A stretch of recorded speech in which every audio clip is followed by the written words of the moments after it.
And I do get occasionally, I just didn't get that one, or you don't want to go too abstract because you want to go enough that the reader has to work a little bit and contribute something from their experience.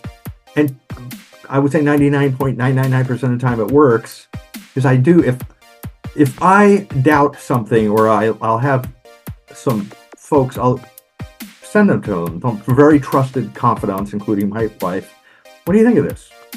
And if someone laughs, or for the reason not intended, it's very depressing. It's like, are they just giving me a courtesy laugh? So I really want honest people to engage. If I showed my mom and dad, if they were still around, oh, it's wonderful, we'll put it up on the refrigerator. And it's not how it works. I want honest. If this isn't funny, let me know right now, because I don't want to waste any more time on it. I may think I'm giggling like an idiot at my desk. My dog's always going to wag his tail.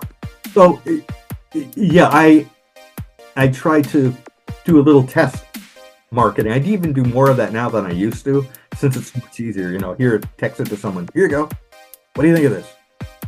A friend of mine the other day said, oh, it's moderately funny. I said, not going to use it. Welcome to the Stark Reflections on Writing and Publishing podcast. There has never been a better time for writers. More information, options, and opportunities are available to you, but navigating these requires insight. Join Mark Leslie Lefebvre as he draws upon more than a quarter century of experience as a writer, a bookseller, and a trusted book industry consultant to explore and reflect on the writing and publishing landscape to help you make informed choices on your writer journey.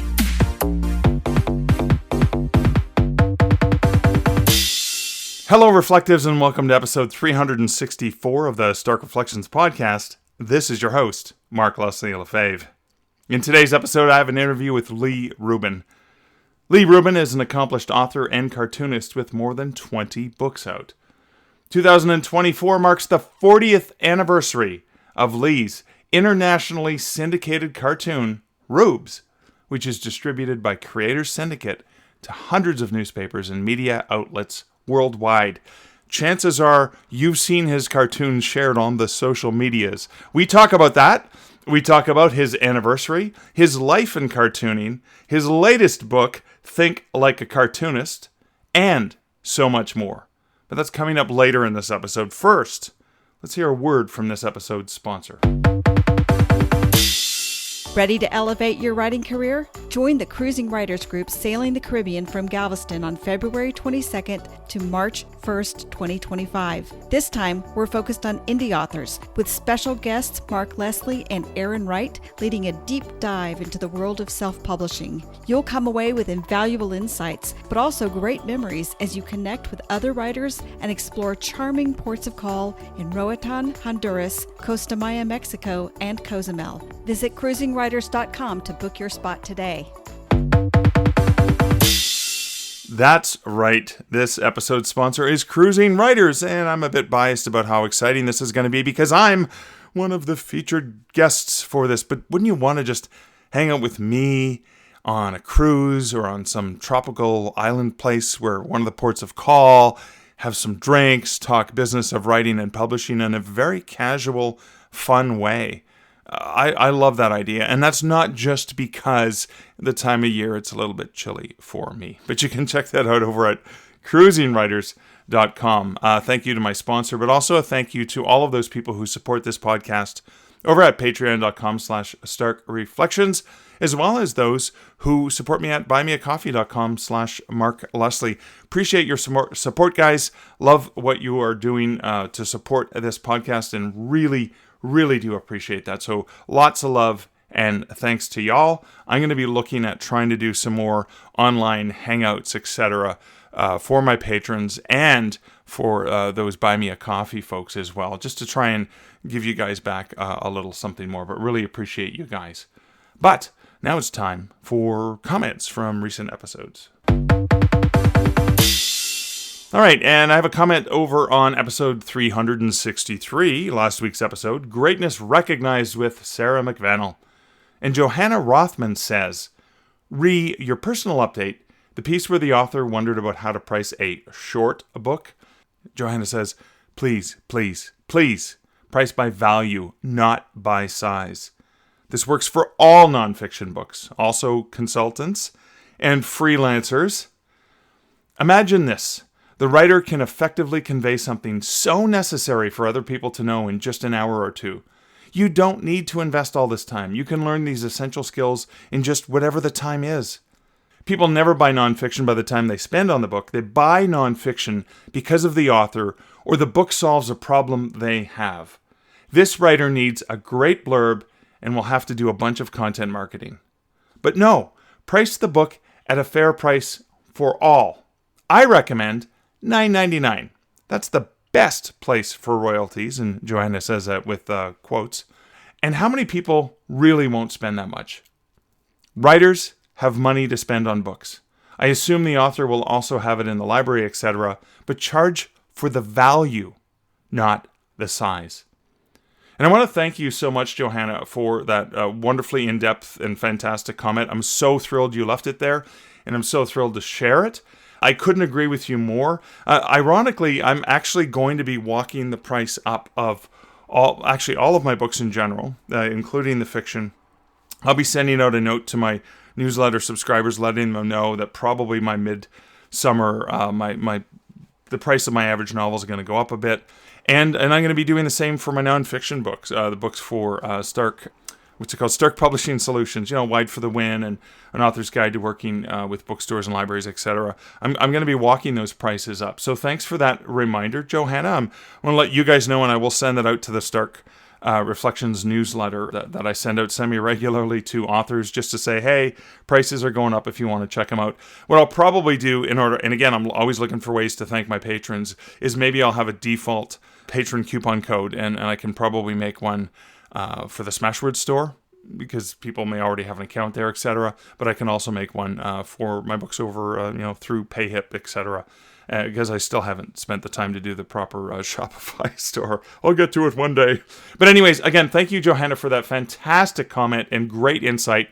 And if you want to hear more great business of writing advice, Johanna was my guest on episode 316, which is based on a book she released. And the episode and her book title is called Free Your Inner Nonfiction Writer with Johanna Rothman. So you can get more of Johanna's great advice and wonderful conversation with us in that episode. So thank you, Johanna, for the comment.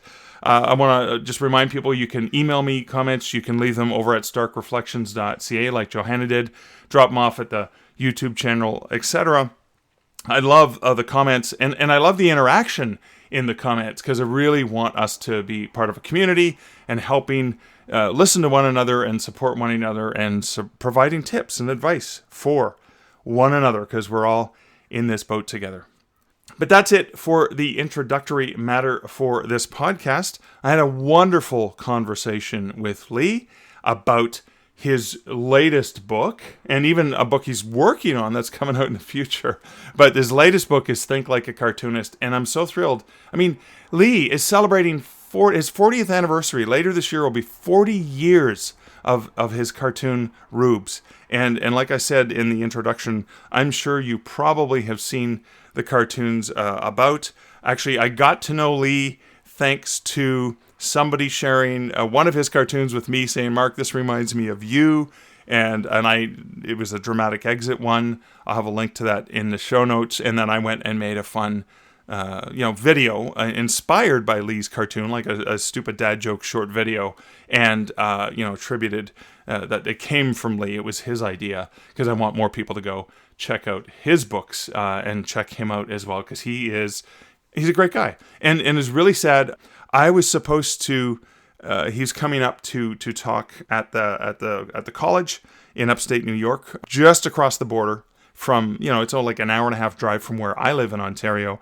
And I was so excited because he was doing a public lecture, and I was going to be able to go and see him and get my book signed and meet him in person for the first time. And we've chatted online a number of times, and I was so looking forward to it. And then the Writers of the Future, I became a judge of the Writers of the Future, so they flew me to LA, where I was there to help mentor some of the winning writers that were there for the week. And so, ironically, Leigh lives in LA, and I was back in his neck of the woods. So potentially, if he's not in Rochester next year when I'm in LA, maybe Leigh and I'll get a chance for me to go visit him down in his corner of the world. Only because I think he lives in Orange County, and a really dear friend of mine lives in Orange County, and I plan on staying a few extra days so I can go visit with her and her most amazing family. So that could be a great opportunity to connect with Leigh in person, unless I see him when he's up in Rochester again. So we'll figure this out. But we did meet virtually earlier this year. We had a great conversation, and right after the bumper, you, dear listener, you get to listen to this conversation. Isn't that exciting? I'm excited. Let's roll the bumper.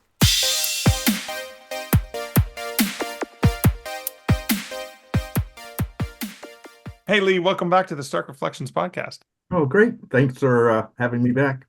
So it's been a while. We have to play catch up since the last time that we chatted. So the first thing I want to ask you about is that later this year, and this is 2024, you are going to be celebrating the 40th anniversary of Rubes, of the syndicated cartoon. Wow. That's essentially 2 generations. Yeah. 2 generations of coming up with. Who knew? Yeah, it's amazing. So, I mean, that's long term. I think of characters like Fraser Crane, television characters that have had a recurring role in different, not now the 3rd iteration of that character in different shows over the years, with a long hiatus. But there was no hiatus. Like, you were constantly producing for those 4 decades. Yeah, through the whole deal. That's just first 10 years I had a real day job. Right. And then in 94 that ended, thank you to the Northridge earthquake. I was already phasing it out, but wow. And so I guess I'm curious about, over the decades, obviously drawing inspiration from things that you see or think about or whatever, is how has any of that changed? Because when you started, I mean, the internet didn't quite exist. I mean, it didn't really exist until the aughts, really, the late 90s, and that's when it really started to explode. But how has that changed since different technologies? Has that changed in any way for you? I think the most fabulous part of it is the most pedestrian part, is that I don't have to mail my originals in anymore. Oh my God! So and you push your button, and you work much closer to deadline that way. Oh, of course. And your originals are, I mean, we see them in newspapers or we see them online, and they're smaller squares, but they're actually large pieces of art, right? 8x9. Yeah. Typically, it was a little bigger at one time, but that was ages ago. Right. Everything has to be formatted just right for print. Yeah. Now, there was, 84, was there an internet? I mean, was it just between the universities? Well, no, there were bulletin board systems and stuff, Oh. right? Yeah, it didn't really, it wasn't until, I think, the early 90s that we had free nets and stuff like that, and, from university platforms and things. Sure. Early days. Wow. It was, it was a different, more physical time, although some tools have not changed. Still the pen or the pencil. Yeah. My dad's 1950s Boston. Whoa. Okay. So you still have the sharpener. So, and you're doing your drawing at a similar sort of desk situation. But then once the art is done, instead of getting the big envelope with to mailing it away, what are you doing? Is there like a camera that's mounted over the station that picks up the art? How does that get transferred? Just an all-in-one printer. It's in the next room. Hey, if HP wants to endorse me, it's been a pretty good workhorse for a lot of years. You just scan them in, clean them up, and hit a button to your editor. Okay, and yeah, it goes right in, and then you've got the digital file, and off it goes. Then okay. Well, yeah, my editor sends it back to me after she's made corrections, and she's usually very right. Or if I have to, let's say cavemen speak, cave speak, which is a thing. So you work with an editor long enough, and they get what you're trying to do. They understand that how each character has a different way of speaking.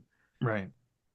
So, and that's part of that And then I send it back to her, and then it's all uploaded to an FTP site, and all the publications can drag it out from there. No more physical mailing of anything anymore. Oh, wow. Even the checks, even the money comes in electronically into the bank account, right? Yeah, I don't know how they fit those stacks of money in over Yeah. the online. It's amazing. Mr. Moneybags stuffs them in the keyboard. So I guess the question then, just as a refresher on that process is daily. I mean, how often is the frequency? So when you're sending something today, when is that gonna be visible in prime time for the rest of us to enjoy? If I send the dailies are 4 weeks in advance, the Sundays are 6 weeks. Oh, wow. Okay. Yeah, and it is daily still. 365 or 366 like this year. Wow. Yeah, that's true. You got that extra day in Oh, that this extra, month as we're speaking in one more day of February. work I have to do. Oh my God, that extra is like those leap years are killer. Yeah. So, Yeah. so that's the question then is it's 4 weeks in advance or 6 weeks in advance. Does that mean if you want to take some personal time, does that mean that some days you've got two or three things so you can actually take a break? Not as many as I would like to. I can take vacations. I do take vacations. Of course, during COVID, things kind of a little weird Yeah. there. And there was not a lot of travel, but I took some road trips with a friend and with my wife, and which was much needed. Yeah. Yeah. No kidding. No kidding. Awesome. So I can definitely take time if I need to. I heard a writer speaking yesterday about if you don't exercise those muscles, they get flabby. And that's Yeah. the thing I've been saying for years. Like, if I walk away from it, then I find it very hard to get back. I like the groove, like, okay, I'm going to do this thing. It's the process. It's a Right. discipline.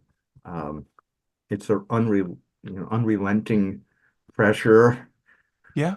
Okay. So and there is something there. And I imagine that. So, for example, then instead of stockpiling, you potentially just hang on to an idea. And if it's still there the next day, then maybe you explore it. Is that one of the ways you?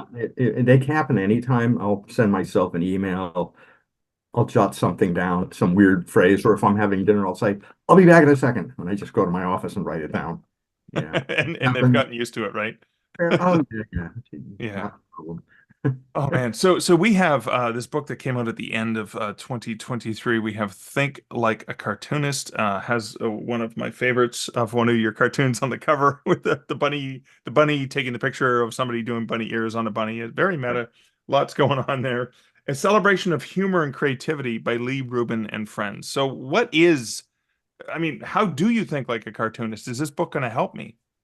Well, I would have to, you want the story about the book? Yeah. Like, where did it come from first? Let's Okay, get so into that. in 2018, I was asked to be the cartoonist in residence at Rochester Institute of Technology, which is, I don't know if you can see that. Yeah. All right. Oh my God, RIT right there. I didn't even My, notice that in your my, shirt. my favorite shirt.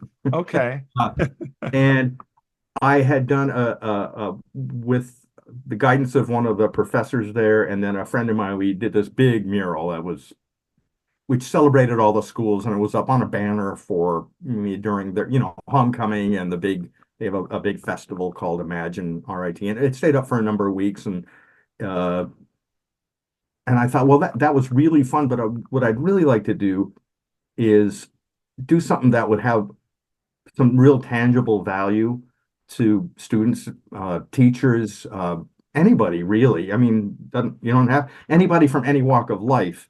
And because I've had these thoughts of like, you always ask those questions. Well, how do you come up with your ideas? And then do you ever hit the, mental block, or, what's your day like? And it's, and you can give the pat answers to those, but I really wanted to go deeper into that with this book. Right. So the dean of liberal arts at the time set a meeting up with the publisher at RIT Press and one other professor, and I kind of pitched my idea, which is, I haven't done a pitch meeting in a lot of years, Yeah. and he was very bright guy, and he said, "Why don't you have a journalist, go out and interview people how they are creative in unusual ways?" Okay, this is a really weird job that I have. I know not that many people do it, and fewer people are doing it just because of the state of the newspaper industry. So what, what wisdom, if you want, can be applied to, and I use that term very loosely, any aspect of life, a creative life. And so his idea was, why don't you ask a journalist to go out and find interesting stories. And since there was zero budget for this, and it really couldn't have happened at a better time, the beginning of COVID, because this idea was in the fall of 2019. Right. Yeah. And so I developed some questions, some guidelines.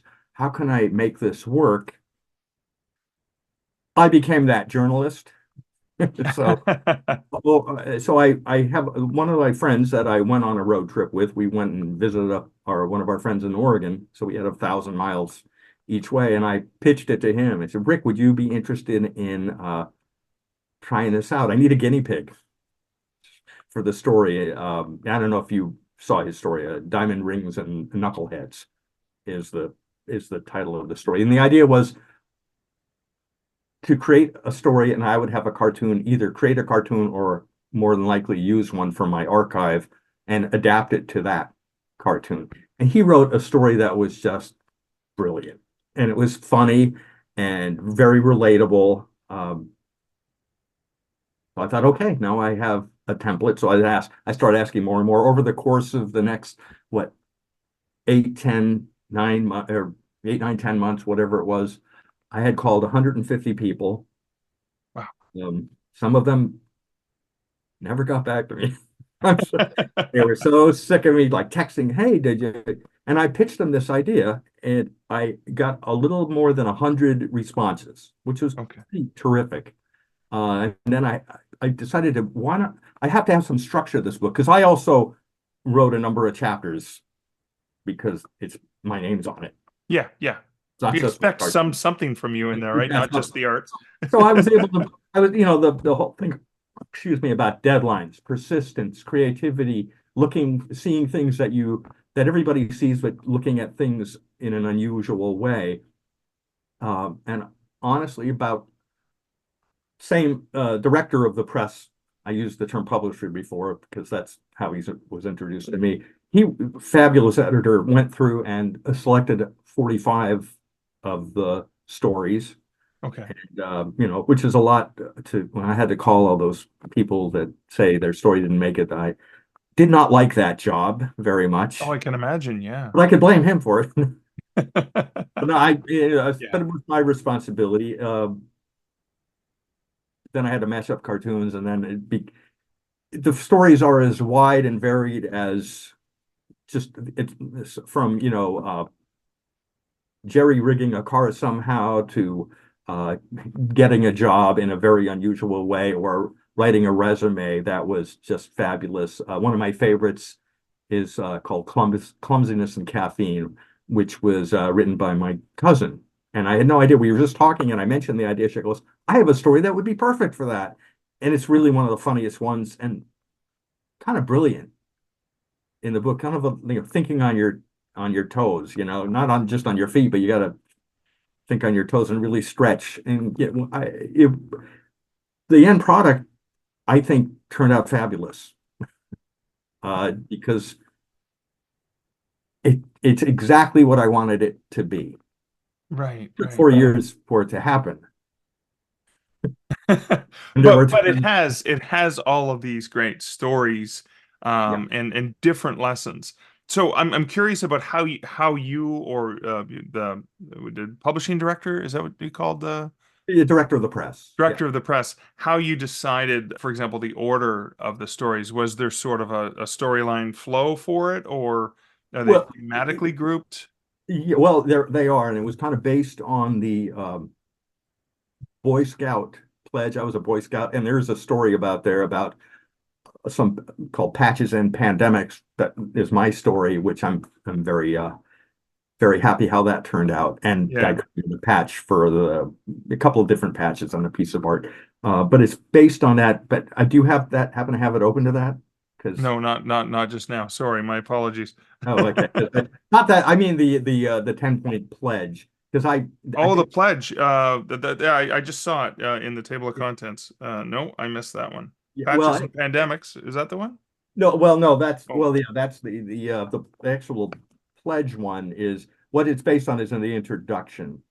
oh, Um, I see. Okay. Okay, so you had the Boy yeah, Scout pledge was the was pledge, part of brave. I wish I remembered this. Clean and reverent. I just, I was a Boy Scout, but it was a very long time ago, so I yeah, need yeah, yeah, yeah. a refresher course. Uh, and I kind of based it on my rewriting of it as more like a cartoonist pledge, Oh, which I see what I see what you mean. yeah, You've got a scout is trustworthy, loyal, helpful, yeah. but the cartoonist must be adaptable, disciplined, resourceful, like, right? Okay. And instead, and the last one is irreverent. Irreverent. Yes. Irreverent. One of the other aspects is I had to personally know and have met every person that I called because I didn't Okay. want this to be as real as possible, because Right. a couple times, why don't you call a celebrity? It's like they already got a lot of attention. This is like and I don't mean disrespect here, real people. Yeah, no, I know you, Yeah, but people you know you what I mean? know and have a connection with, a personal connection with, right? Right, Yeah. right. Well, I had some. Some of them didn't call me back after I didn't. Oh well, please be my friend. Uh, and there was only one person I did not meet in person, but I know her family, and we had a Right. nice chat. Yeah, yeah. She's over in Hawaii, and she could have invited me over. That would have been nice, That but would have been nice. Yeah, yeah. well, uh, Have the and, publisher pick up the tab to take you to no, Hawaii. I don't think so. Yeah, so that's how it came to be. Okay. Even though that each a chapter isn't or the sections aren't spelled out with any of the 10 points, they fit into those 10 points somehow. Right. And it was done purposely not to put that in because so many of these stories are more than one of those points. Right. It's really, Okay. you can't just divide one, Yeah. like irreverent or observational or whatever. So you went into the archives then to find stuff that would fit with the stories. Were there specific stories where you had to generate content that didn't exist yet? One comes to the top of yeah, there was one in there. There may be more, or I adapted some. Yeah. Um, but I have a big archive. Yeah. 40 years apparently. Yeah. Well, I mean, Yeah. well, 30 odd All years. over there in those file cabinets and those file cabinets and that file cabinet, which my kids gave me a present last Christmas of another file Just to cabinet. put more files in. Oh, well, now I have to ask, a complete tangent Yeah. here. But you have all these file cabinets. Are they labeled in a way that you can find them? Are they by date of when they were published, or how do you organize those, or is it just haphazardly? Woohoo! There's a partially organized by chronological and partially just by my institutional memory of where they are. And sometimes I'll get an email. My parents used to read your cartoon in their college newspaper. This is going back to like the 80s, and they always loved this one. And it was cut out and yellowing. Can I get a copy of that? And I go, oh my God, I got to go back, 35 years.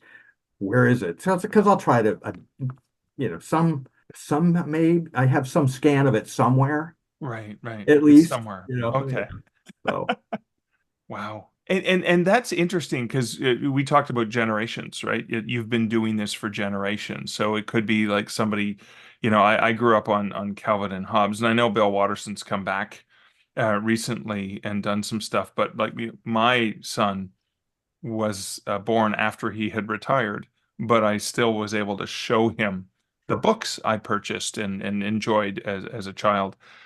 But you have that consistent. So it could be, no, I enjoyed these when I was young, and now we can sit there and open up the newspaper and enjoy them. But also we have other ways of enjoying your material in this Sure. the interwebs that now exist, Yeah. right? Yeah. And as print continues its decline, no other way to put it, Yeah, the on the websites, Go Comics carries it, and Creators Syndicate, of course, my syndicate has it on their site, and I'm right. sure there are others. And all you have to do is to go to Facebook or to find. If I got paid a nickel for every time a cartoon got shared, I'd have a Yeah. lot of nickels. So that's what I was going to ask about, because unlike, books that take a long time to read, right? You invest, you sit down, and this is a book you can read it cover to cover, or you can, jump to different stories. Right. Um, Cartoon is a visual thing that's so easy to steal, for lack of a better term, and then reshare and make other people laugh, which I mean, I do all the time. I reshare your stuff all the time because I think this is great. People need to see this. I mean, how does an artist make money? I mean, yeah, if you got a nickel for everything that was shared, you'd be able to fly to Hawaii on a first class jet or buy a Been jet. adding up how many times you've been posting these here on Yeah, my. so I'm going to send you a check for those. But so that's the thing, is how does an artist actually earn a living in a world where people just reshare? Because a lot of your cartoons are memes. I remember, I mean, somebody shared a cartoon of yours because they said, that looks like you, Mark. That's something you would do, the Oh, right, dramatic exit one. And right, then I right. went and made a video inspired by it. But what I wanted to do is get your permission and put attribution saying, go to this website, Well, I go check out this appreciate guy. it. But how does an artist make a living like that? Not from Facebook, unless I guess they're charging, have advertising on their pages. It's just a Right, promotional vehicle, right. uh, for the work. I'll let people know probably way too much than they want to know. Like, hey, I got a new book out. It's here, but Yeah, it's a link. All you gotta do is click on the link. It's not like I'm doing a hard sell. right, right, Good question. Like I say, you might have to figure that out online. I think that's because that is clearly the future. right. There's Yeah, yeah, that is as much as I love print newspapers still. I mean, I do, yeah. but and still my favorite way to access news. It's just that there's there's a glut of everything, on Right, the right. Yeah, internet. no, of course. Yeah. So I guess, so somebody who admires you and respects you and loves the stuff that you do, what are the things they could do? Would it be, hey, I'm gonna order your books that are available so that I can actually have a copy of it that I can give as a gift to a friend, or have on my shelves? Is that one of That the would ways that people can support you? definitely is a terrific way to do it. Sure. Okay. Direct from the publisher, that means my royalty rate would be higher than through Amazon. Yeah, Although yeah. Amazon has free shipping, so if you got Prime, Yeah, and the ranking goes up high, and then maybe other people see it and purchase it.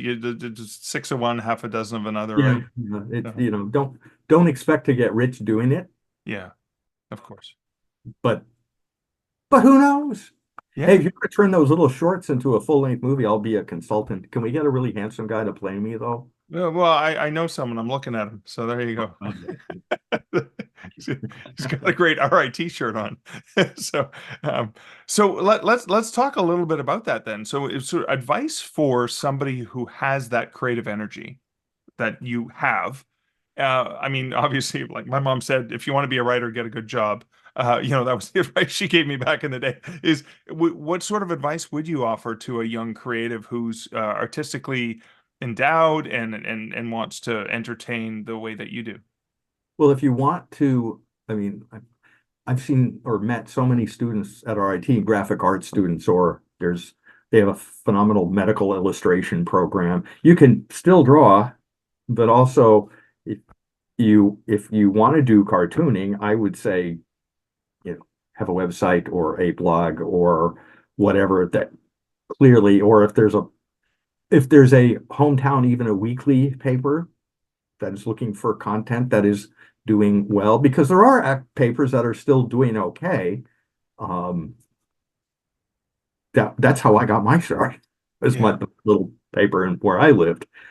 There's really no one way. I'd like to. I don't want to just not give a good answer here, but yeah, of course. there are much smarter, younger people that are much more internet or tech savvy than I am, that have much greater followings than I have on Instagram and or Facebook, and they're funny. Yeah, Although the other thing is there are some that are not funny, that because but it's in the olden days, if this is a little bit of a change, when you would submit your ideas to a newspaper syndicates, they get thousands of those a year, and they would cull them, to find the best of like, I mean, literally, I think Creators Syndicate used to get a couple thousand a year, and that's when I was first trying after my initial self syndication, right, for a right. number of years.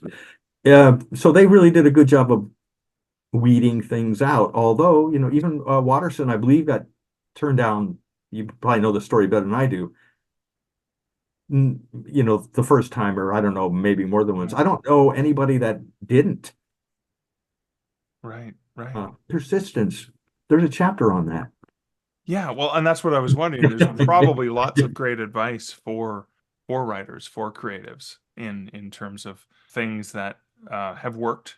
Yeah. Maybe some mistake stories, I imagine, along the way. Some of the mistakes. Yeah, and there are a couple of, pushing the boundaries of knowing when to rein it in ever so slightly. I don't mean creatively, I mean pushing the limits of, well, this is a gray area ethically. Yeah, yeah. We're not going to talk about the time I stalked an editor in a city up north in a parking lot. So I get that person's attention. We're not going to talk about that. So I'm just boy, Well, was she surprised when she got back from lunch. so I guess that was the question. Are there any cartoons that, you had the idea, you're the burning desire to create this funny, and then you finished it and went, yeah, I can't use that one. That must have come up multiple times over the years, right? It's really frustrating because I think, oh, that is so good. But for one, you do that happened, what was it, last year, to a very prominent cartoonist. He said some things that shouldn't have been said, and suddenly he disappeared from every newspaper he was in, and the company he was distributing his work went away. That will remain nameless, but I'm sure you know what I'm talking about. Yeah. And I lost my train of thought there for a second because I started to think back about a year ago Yeah, when yeah, of course, yeah. it happened. What was the question again? Well, the thought of you've come up with something that Yeah. you just burning, you had to get it out, and then you went, oh, no, no, no, I can't share this. Well, I call those career enders, so they never actually will touch paper, but occasionally I'll say, "Oh, here's one I'd love to do, but I know I never can." Or if I did one, my editor is very good at pointing something out, like, you might want to offer a substitute with that one because some editors might be, blah blah blah Oh, blah. does that mean that as it gets sent out, this one paper is like, yeah, we're not going to run this one, we'll run the alternative one? Is that how that works? Yeah, they have. In fact, that it's called Plan B, another chapter in the book. It's called a workaround, and there was Okay, one very fun story where I did a workaround. right. I sent it to my editor. He said, I don't think the editor's going to like that. And I was God, it's a really good drawing. It took me a while to do this. How am I going to adapt this? And I thought, and I go, okay. And then I did. I don't want to give it away. Yeah, no, of course. No, no, no. Yeah. But it was again a workaround which applies to everybody's life. If you haven't Yeah. worked around, if you haven't had a stop somehow, you're not living on this planet. Yeah, yeah, of You course. know what I mean? You got to find a way around it. Yeah, yeah. I don't know. I think, Had- when they say overnight success, really, does that really happen ever? Maybe. Overnight success after decades of hard work and persistence, definitely. Yeah, there's that. Have Has humor changed in terms of the stuff that I mean, you look at some, I think of sitcoms or even cartoons or whatever, and you watch it. I watch it now and go, oh wow, that didn't age well. Is the same thing happened in the cartooning in terms of the type of humor? There are some cartoons that I had published in the early days, which people of my age would find hilarious, and now other people would find offensive. And that came to pass one time when I was speaking to a college class. And I go, I wouldn't run this one now, as I wanted to give them a warning. So you can close your eyes if this is going to Yeah, yeah, avert your eyes. You'll turn into yeah, a pillar of salt. And what I did a lot of talks at newspapers over, all, across the country, and always with wonderful crowds, just terrific. And typically the people that read newspapers were a little bit older and like me, and it would get great laughs. I mean, really laughs. This is like you could have heard the proverbial pin drop, and it's like, okay, I'm never running. I'm never even going to show this anymore at yeah, at an event. It's just of its time, and sensitivities have changed, and the box to be able to create has got a little smaller and smaller because you can offend someone so easily these days without trying. Yeah, yeah, I'm not an editorial cartoonist. I have yeah. friends that are. That is their job, is to get a very specific viewpoint across and to create an emotion in Right. the reader. That we have in common, but I'm not. I do, social commentary, but general social commentary where I Yes. never take a side because Yeah. that is not the purpose of this cartoon. I keep my beliefs to myself. Right, right, yeah. Well, I yeah, but I can only imagine how difficult it may be. Like, I'm not saying to rein the humor in, but to reconceive of an idea or an inspiration in a way that you go, yeah, if I go with this, I'm gonna ostracize this population or whatever. That's probably a consideration as you're doing them. Yeah, cancel culture is what we're kind of dancing around here. Yeah, yeah. And it's real, and it did happen to me once, and it shocked me because it was one person from one small town, and this person wrote me a letter that essentially was putting me in the same category as, let's say, oh, those nasty guys in Hollywood that go to jail for things. Oh, yeah, yeah, You know what I mean? It's like, yeah, yeah. Of course. really this? I had no idea. It's zero idea. Yeah, Like, and the editor, I mean, there was no reason. I mean, it was a nasty thing. So I don't want to spend too much time on that. But okay, I'm not doing that subject anymore. right, right, Apparently, that newspaper dropped me, and they went out of business about a year and a half later. So, oh well. right. I hate to Yeah. see that happen, but maybe if they wouldn't have, if it would have kept my cartoon. Yeah, of course. People would have continued to subscribe for Right. natural reasons. And you use animals a lot in your cartoons Yeah. as well. Is there a reason behind? Because we can, well, animals are little people in fur coats or whatever. But but I guess is that a way of allowing you to reflect reality in a way that's sometimes if it's too close to home, people put up barriers. Is that one of the reasons that Well, works? well, you can do a lot more with an animal and their anthropomorphized characteristics than you can with, okay, I can't show a woman's breast in a cartoon, but I can show a cow's udder. Right, right, Or, and so I can deal with cartoons that way. right, right. Animals just lend themselves wonderfully well to, transfer the humanoid experience. Yeah, of Human course. experience, Yeah, the human, whatever. It's it's a lot of fun, and it expands the palette. I don't know of the character base. I'm limited to nothing. I mean, inanimate objects are great too. yeah, yeah, of course. Yeah, yeah, for sure. 100%.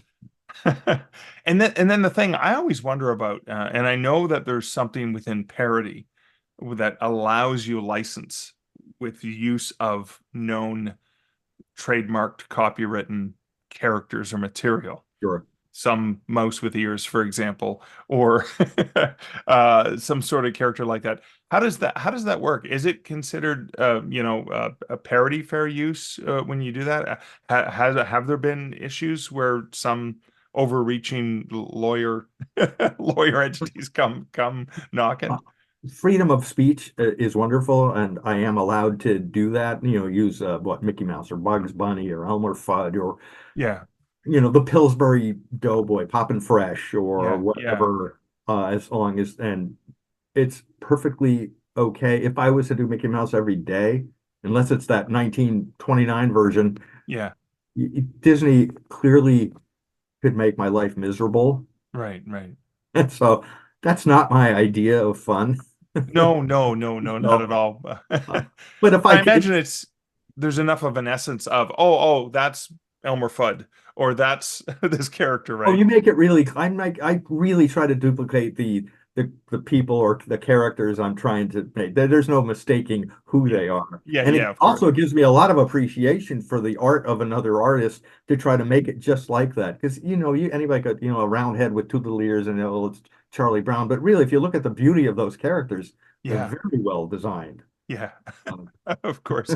so, And uh, and I guess the other thing, when you think about there's a required understanding when somebody approaches a cartoon. So then you need to know about Shakespeare, for example, or you need to know the essence of this character from this other fictional universe, or you need to understand this scientific principle. Has that changed over time with, I'll just be blatantly say, the dumbing down of our society? Well, that's one of my rules is I don't talk down to people. Okay. And I do make references to Shakespeare or to, you know, famous figures throughout history. Right. If you got the internet, if you don't get it, Google it. I mean, it's not that hard anymore. Okay.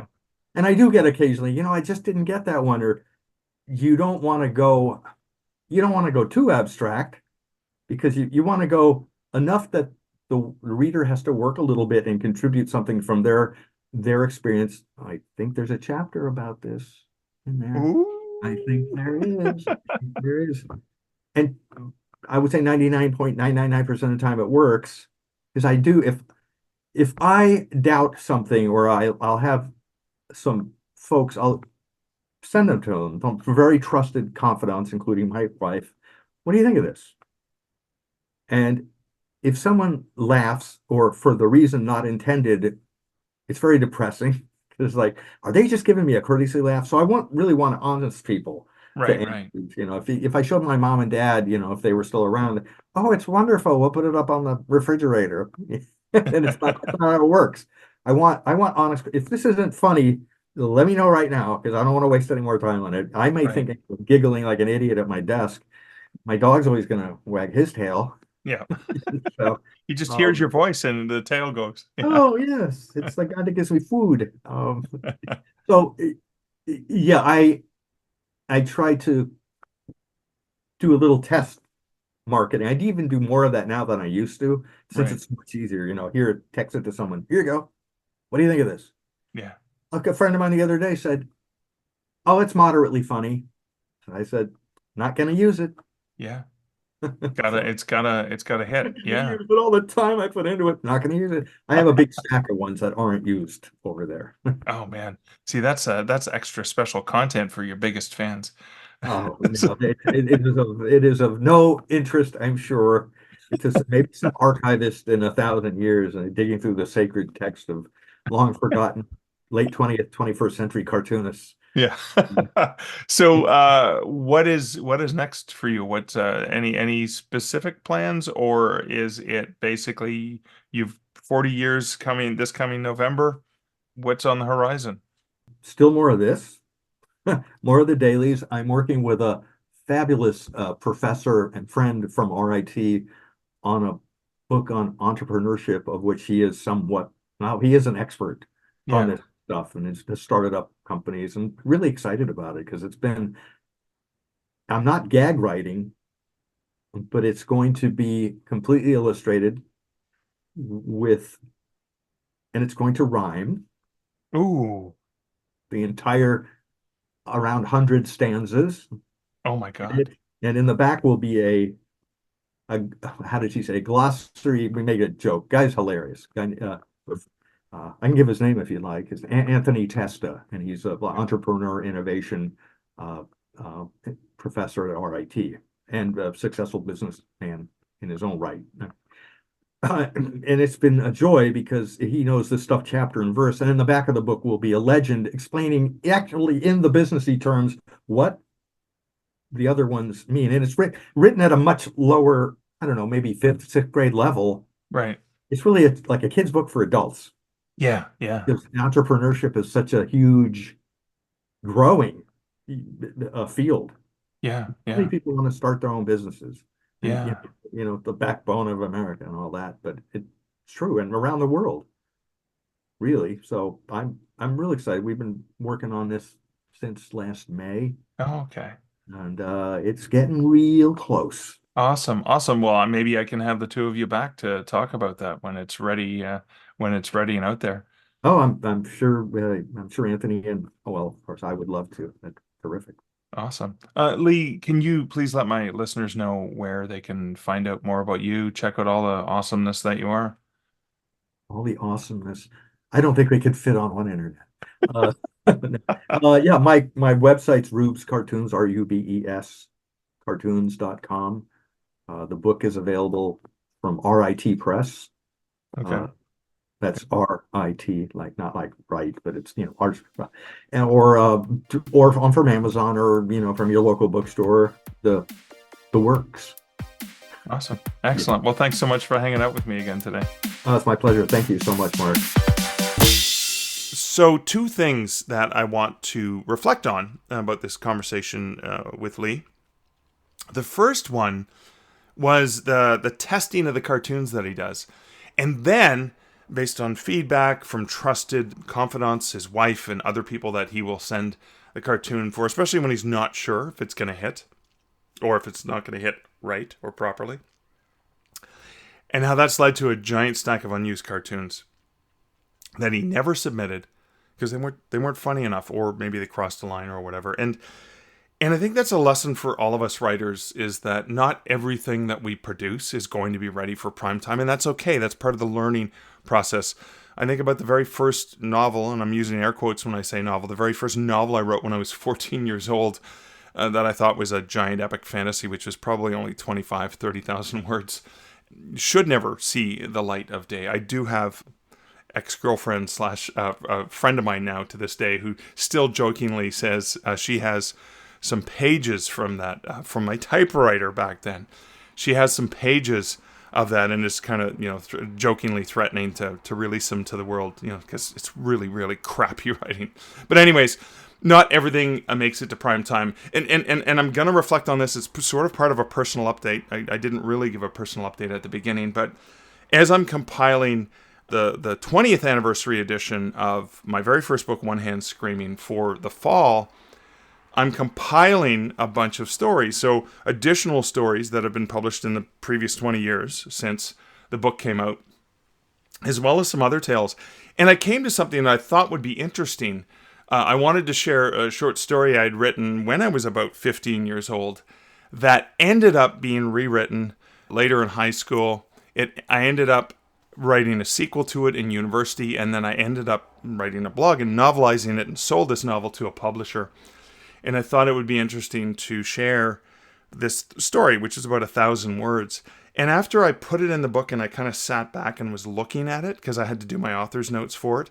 In the author's notes, I was apologizing for just how horrible this, just how crappy. Because again, I did edit it a little tiny bit, but I wanted to leave it as close to the original as possible. And it had a decent idea, but it was just written. And again, I was like, well, it's supposed to be a diary entry from a 15-year-old male who they can't write. Therefore, it's very realistic. But then I realized I was doing myself a disservice, because this is like sort of a best of, because it's not everything I've ever published. It's sort of the best of. And mostly horror. It's speculative fiction and quiet horror and stuff like that. So it's not all really, really dark horror. But I realized I was doing myself a disservice, so I cut that story, Death, the short story. I cut that from the book and decided not to use it. There are several other stories that I cut, not because they weren't great, but they didn't sort of line up with the other stories. So it's okay not to release those things. And there are stories I've written that I just know. After I wrote them, I got it out of my system. I was happy. And then I realized it's kind of like what I should probably do more of on social media. When I see something that really, really annoys me, and then I rant, and I go on and on and on, I should really just write the rant myself, be satisfied that I did it, and then not post it, and just leave it. So, again, there's a lesson for us as writers to think about how Leigh has done that, and has, stacks and stacks of unused cartoons. The second thing is the workaround. And again, I'm going to tie this back to my own experience. So the workaround is what, so the cartoon, so this may push the wrong buttons with certain audiences. So here's a different version or a different take on the same joke that you may want to run in this paper. And that's something that I've experienced as a writer myself for different markets. So one of the things, I was even thinking of with my good friend Sean Costello is some of the complaints on some of the reviews we've had on online websites like Amazon is, it's a great thriller, but there's just too much adult language and there's too many swear words. So I was always tempted to, let's do the book where we actually edit or censor out the swear words, like I do on the podcast. So if somebody swears on the podcast, I usually have the old-fashioned "wooga" horn because I think it's funny. Just because I want to keep the family-friendly rating on the show, and occasionally, when I had James Fell on, the sweary historian, I'm like, no, listen, you're just going to sound like you're in LA traffic, or New York traffic, I should say, with nothing but horns every 5 seconds. So that would kind of ruin the experience. So I just said, listen, there's going to be a lot of swear words, so skip this if that bothers you.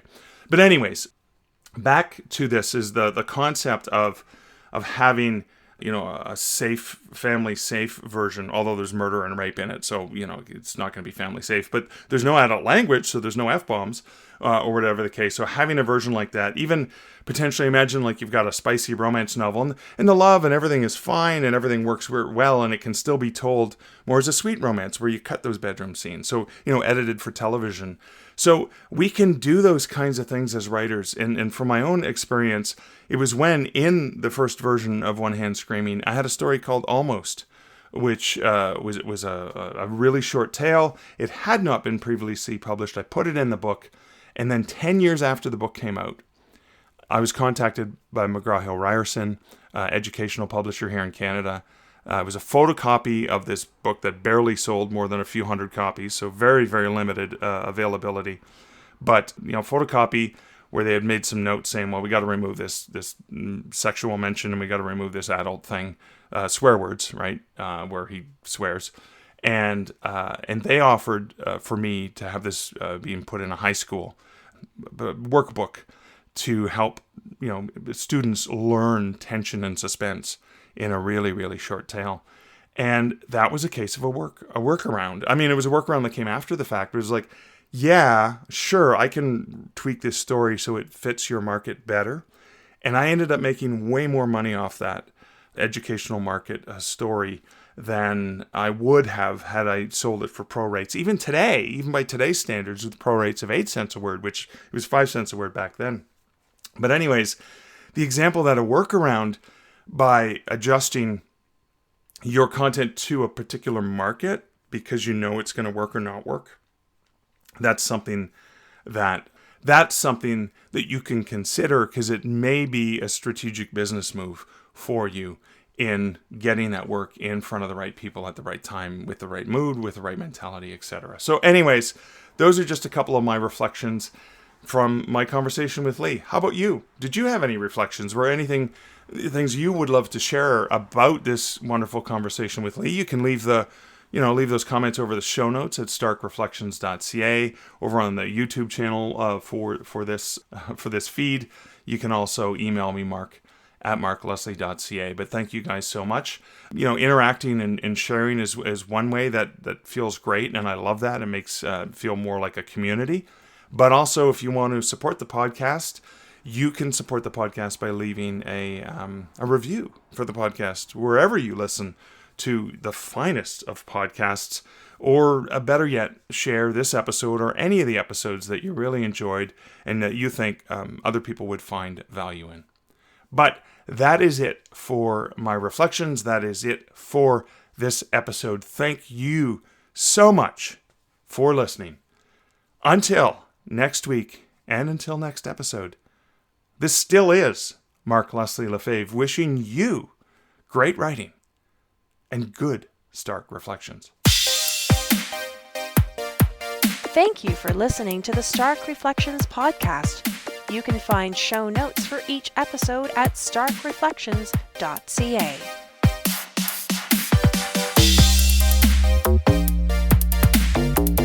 The music for this podcast, Laser Groove, was composed and produced by Kevin MacLeod. Check out more of Kevin's great music at incomptech.com.